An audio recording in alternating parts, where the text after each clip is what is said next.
KO Artist Sports right here with the one and only Abel Sanchez. Lots to talk to you about, man. Obviously, lots been in the news recently. Gennady's been very obvious. I want 50-50. It's going to have to be different from the deal before, which was, at least the rumors are, 65-35. When did you kind of know about that, and that the deal's going to have to change going into the rematch? Well, first of all, I think it's a shame and a mistake that it's being dealt out in the public. The negotiations need to be done behind closed doors, and unfortunately, Oscar has made it a social media war. It shouldn't have been that. Second of all, we made a lot of concessions for the first fight. I'm talking back in September. A lot of concessions. We made a lot of concessions for the second fight. That was the one in May that he tested positive for. I think it's at the point now where Gennady feels that this guy is making everybody a laughingstock. He's the diva, and he's going to do things the way he wants to, and he cost everybody, not just us, himself also, a big payday in May. He waited to the last minute to declare himself out of the fight, so he gave Tom Loeffler 3.5 weeks to come up with an opponent that a lot of the boxing people didn't think was worthy of it. Yet HBO's rating was one of the highest ratings of 2018. He set the record for a gate record for receipts at the StubHub of any fight ever. A merchandising record too of any fight ever. So the fans want to see Gennady fight. Gennady has made it a point to say, and he's adamant about it, that he needs to have it 50-50, and if that doesn't happen, then we're going a different direction.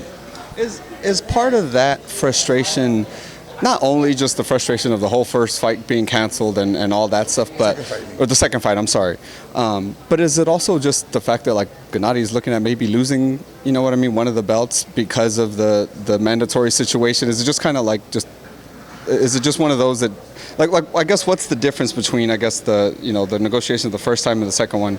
Is it just kind of the frustration, the buildup of all of the things that happened, that it's kind of like, yo, I deserve a bigger slice of the pie now? No. First of all, we feel, and a lot of people feel, that he won the first fight. The second fight, we made a lot of concessions like we did the first time. Him testing positive, him not registering for VADA as early as he should have, not doing all the things that all the regular fighters do, not the divas, but all the regular fighters do, is frustrating for us.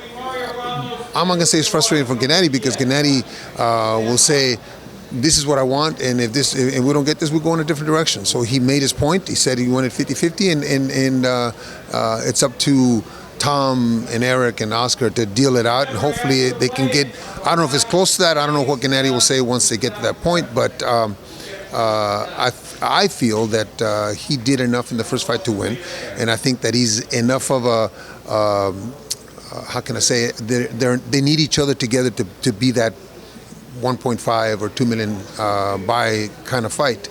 But Canelo's not going to do it by himself, and neither is Gennady, obviously, but he's made it clear what it has to be, or else we're going a different direction. We spoke to Oscar yesterday, and he was saying that, he was basically saying 50-50 wasn't going to happen, but he was saying if you guys came a little off of that, so he seemed to kind of leave the door open to maybe like a 55-45, something like that, 60-40 or something. Is it kind of dead set 50-50, or is it kind of like, there's wiggle room in there? As I said at the beginning of this interview, they need to stop doing it on social media. Get behind closed doors. We don't know what can happen unless they sit the principals down and they discuss it. But to do it on social media, all you're doing is pissing people off. The principals I'm talking about, all you're doing is pissing them off because so-and-so said this and so-and-so said it. Get behind closed doors. Stop doing it on the media.